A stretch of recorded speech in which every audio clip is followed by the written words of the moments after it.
In this interview, I'm sitting down with Alex Vita. We're going to be talking about web design and website galleries as they apply to photographers.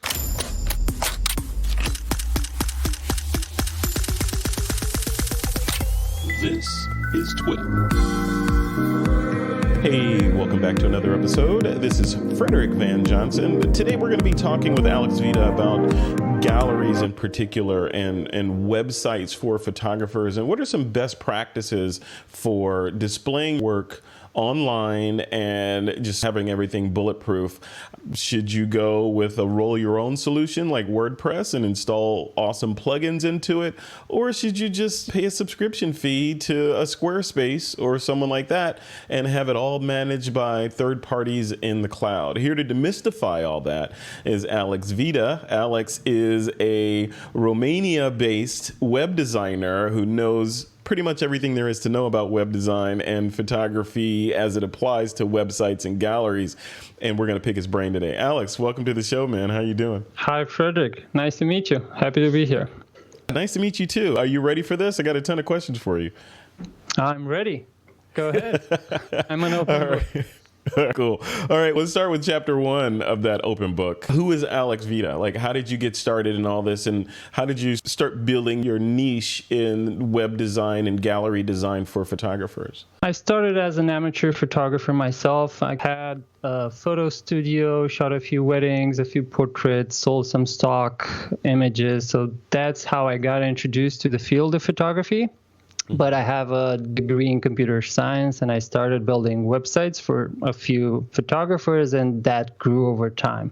And now I'm doing only that. I have web design services exclusively for photographers, and I'm enjoying every minute of it. And having to do work only with photographers, over time, I started to learn the nuances of the industry. It's a bit different than building generic websites, I think.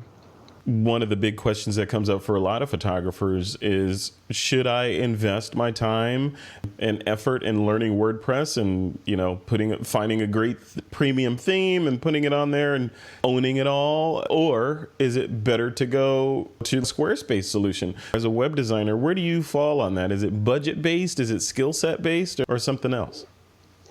I'll try to avoid it depends and try to offer some pointers here. It's all a game of compromises.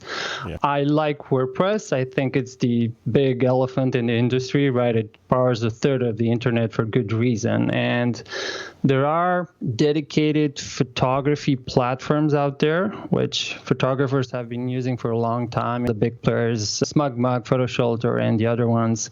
And I feel they are all sensing the heat from WordPress. There's a good level of competition now because WordPress is so powerful. You get a great theme, some plugins, and you have a good functionality, a great looking mobile-friendly portfolio. So the decision then comes down to a few factors, right? Tiebreakers. One would be your stage of the business. If you're a beginner versus a pro, and what type of website you need. Do you just need a portfolio website just to showcase images, a few sets of images to show the quality of your work? Or do you need advanced functionality?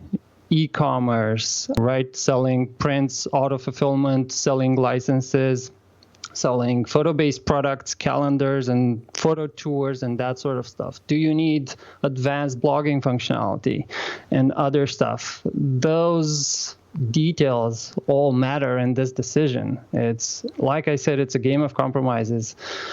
Most people listening to this, watching this, I think WordPress is good. It's more complex for some people that are not very tech savvy. You can really get lost at some point with all the theme options and plugins if you don't do maintenance and all of that. Yeah. But it's more powerful. There's a huge community behind it. It allows you to grow the website in the future.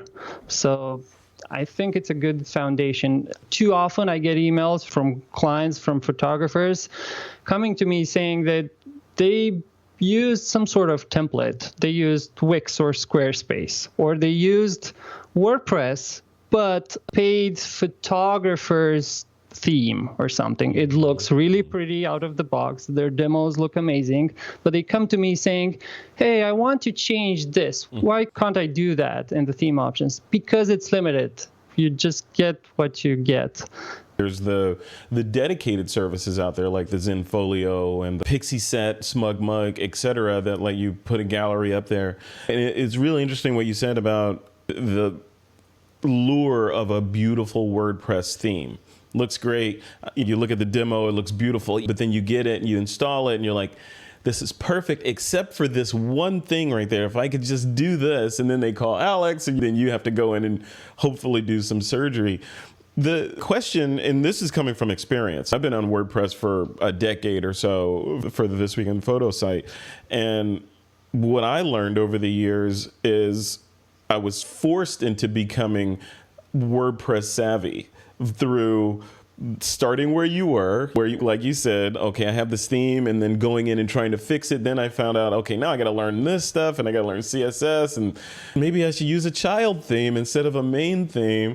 And then it just goes on. And then when you finally have it set, then WordPress revs or the plugins update, and now things break and you got to go in and fix it and all that stuff. So with great power comes great responsibility. Right? So it is good that you could do everything, almost anything with WordPress, but at the same time, you got to stay on top of it all the time and make sure that it's working. You got to be that guy versus going out and shooting or marketing. So it's that trade-off between design flexibility and power. And the cost of that complexity is not worth it to everyone. I have a bias towards WordPress. I enjoy using it. And like you said, I learned all the ins and outs and maintenance and all of that. But when I start communicating with a new photographer, I just ask them what they need, because if they just need a simple portfolio-based website just to showcase a few images, it might be too much for them.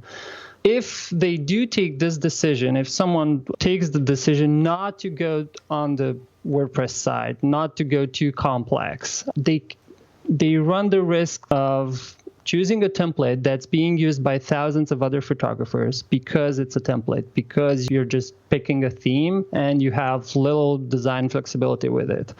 So they really need to do a lot of due diligence. They need to test it out to make sure the demos are good, to test it out on mobile, and then to customize as much as possible out of it so they don't look like thousands of other websites using the same template.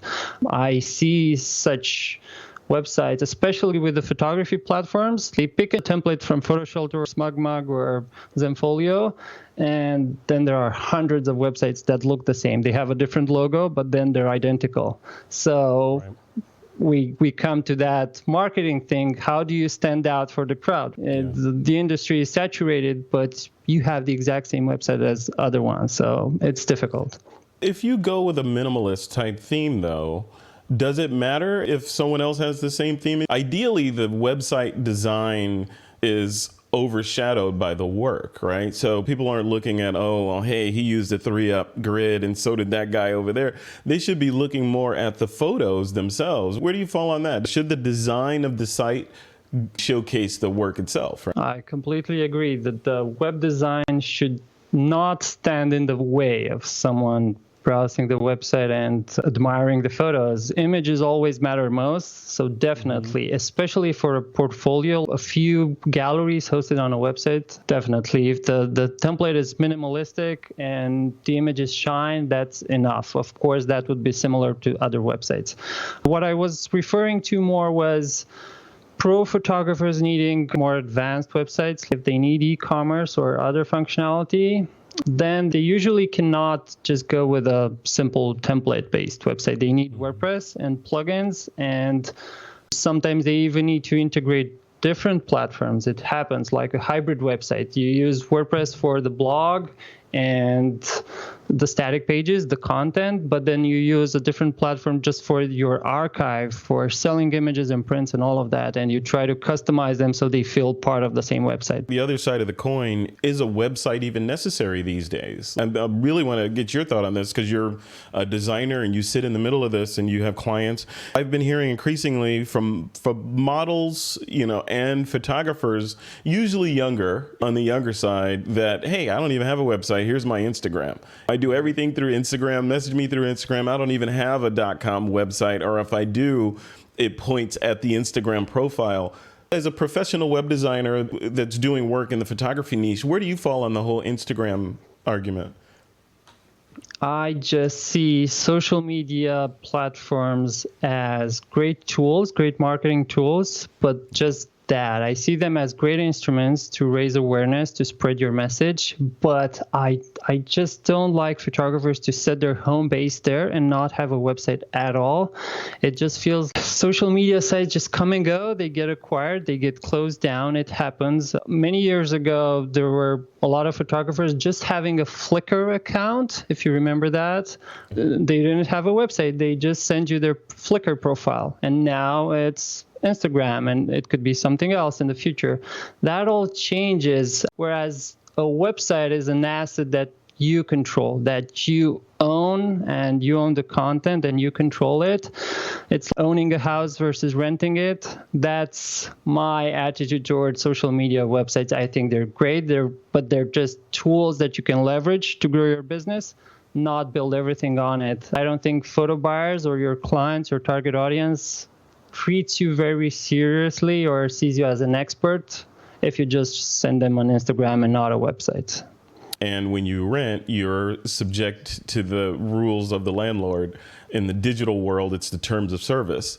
If you breach the terms of service because whoever may not like your particular genre of photography, then they can shut you down or penalize you in some way. Whereas if you own your own, right? So. Exactly. They change the rules on you and you can do nothing about it. Just like Facebook, how you can no longer reach people's feeds. You have to promote and pay for that. It's the same thing. Some photographers just want to show their work. Some photographers want to show their work and get comments on their work. Some photographers want to put a gallery up there to have people download images, say for wedding proofs or something like that. Others want to sell fine art. What's a good place for a photographer to start? If they've been in photography for a couple of years and they figured out, yes, this is what I want to do, and now it's time for me to take it up a level. Where should they go? Should they start with someone like you and have you consult with them on what to do, or should they just go sign up for an account somewhere and start uploading images? What's the best way to go? Whether they hire a web designer or a consultant, or they do research on their own, they do need to research. There's a plethora of tools out there, all having some sort of e-commerce functionality. But if you get down into the details, I know the differences, and they're not all built the same. It really depends on what they need. So prints. You can sell self-fulfilled prints on WordPress too, with WooCommerce or with NextGen Gallery or other plugins. But you have to do the work. If you're looking for automatic fulfillment, like the order goes to the print lab directly and it gets shipped to the client directly, then your options are limited. You have NextGen Gallery, I think, which just introduced automatic fulfillment, or you use different platforms like PhotoShelter, SmugMug, and all the other ones. With licenses, if you want to sell downloads, which is a common scenario, again, WordPress, but it depends on your archive. If we're just talking tens or hundreds of images, a small selection of fine art images, WordPress is manageable to do that. But if you have a stock archive or you have thousands of images, it's not. WordPress is too cumbersome for that. So you use a dedicated platform again. And even then, you have to do research because licenses are not all the same. You have royalty-free versus rights managed. Not all platforms have rights managed calculators. So it really depends. They might need a consultant or just a lot of time to research. So if From a consultancy standpoint, if the photographer comes to you and they say, I need a world-class website built. I want pages that do this and this, and I want a world-class gallery, and I need e-commerce on there, etc. What are they looking at generally in terms of a price range? For a simpler portfolio website that can be done just on a WordPress installation or some other tool like a template, it's not that expensive. $1,000, $2,000, $3,000. It depends on the details.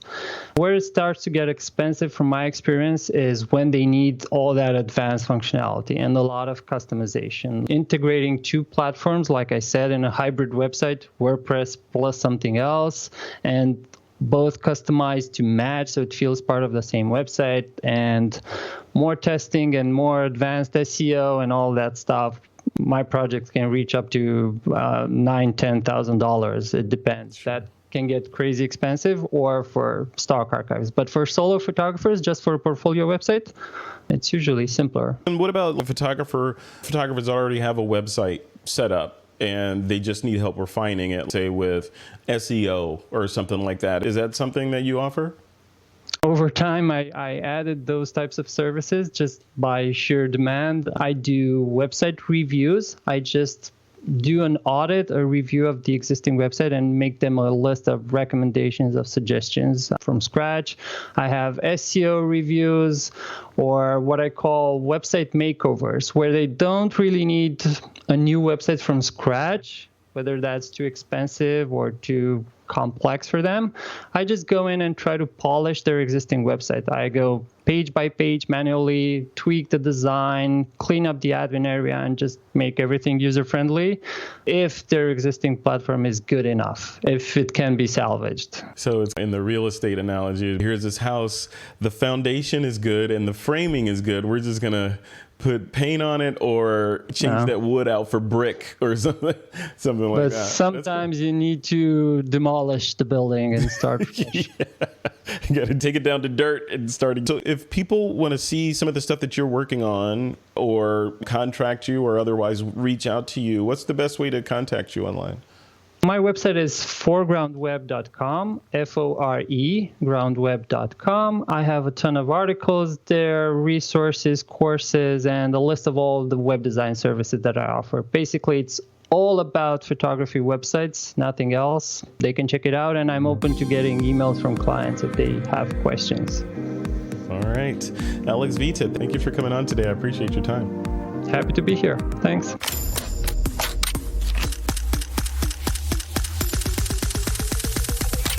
This is TWIP.